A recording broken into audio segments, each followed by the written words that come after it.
Magluluto kami ngayon ng sinigang na baboy kaya magtitingin na naman kami ng mga gulay dito sa garden na pwedeng maipanghalo. At paborito ko sa sinigang na baboy yung merong gabi kasi mas nagiging malapot at malasa yung sabaw. Masarap itong gabi na ito yung kulay purple ang loob. Masarap din itong ihalo sa ginataang bilo-bilo. Mahal ang bentahan ng laman ng gabi dito, umaabot siya ng $10 a kilo. Tanggalin natin tong baby. Yung mga yan, pwedeng maitanim yan.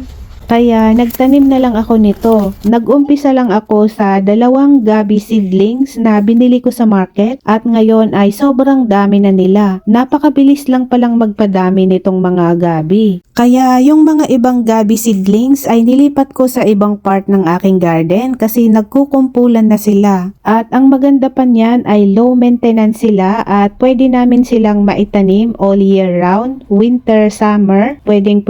At itong hinaharvest ko naman ngayon ay kangkong. Meron kasi akong tinanim na isang tangkay ng kangkong dito sa may mga gabi at dumami na siya. At maghahanap pa kami ng mga iba pang kangkong na pwedeng mai-harvest dito sa aking garden. Medyo temperamental ang kangkong dito sa aking garden kaya ini-spread out ko sila para makita ko kung saan yung best spot para dito sa mga kangkong. Meron naman akong talbos ng kamote at saka petchay pa na pwedeng ipanghalo pero mas masarap din ang kangkong pagka sinigang na baboy. At marami din palang health benefits itong kangkong. May napanood ako dati na vlog ni Doc Willie Ong na kino-compare yung mga health benefits ng kangkong versus okra. At ang may pinakamaraming benefits sa dalawa ay itong kangkong. Kaya hindi rin pwedeng mawala ang kangkong dito sa aking garden. Kaya talagang hinahanapan ko sila ng best spot kung saan sila magta-thrive dito sa aking garden. Natapos na kaming makaharvest nitong kangkong at saka gabi kaya diretso na sa kusina para lutuin. Tapos bigla kong naalala meron pala kaming radish dito sa garden na pwede ring maipanghalo sa sinigang. At itong radish na ito ay hindi ko tinanim, ito ay nag-self-propagate galing sa nahulog na seeds nito. May mga radish kasi na namulaklak last time dito sa garden bed na ito. At hinayaan ko lang sila na makabuo ng seed pods. Yung mga iba ay kinolekta ko for future planting at yung mga iba naman ay nahulog dito sa lupa at yun yung mga tumubo na nag-self-propagate. Kaya pag may mga namulaklak na gulay dito sa aking garden ay hinahayaan ko lang kasi after that ay makakabuo ito ng seeds. At diniretso ko na sa kusina itong radish para mailuto.